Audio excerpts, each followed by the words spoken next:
Hi there guys, in this video I will show you how to bold text on Instagram bio.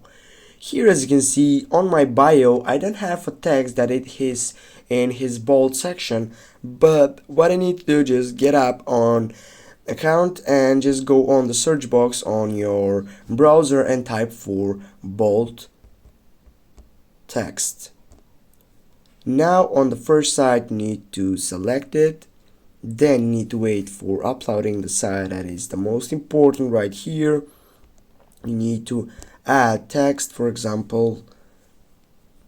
Now as you can see you have many options right here and you need to choose what is the best for your interest. For example, for me it is this one. Now I just need to select this, go and just go for cut, get to your Instagram account again, go on edit profile, go on your bio, you need just to delete this one, go for paste, go on your tick on your right side, go again. Now you need just to take refresh, and here as you can see guys, you know how you can bold text on Instagram bio right now.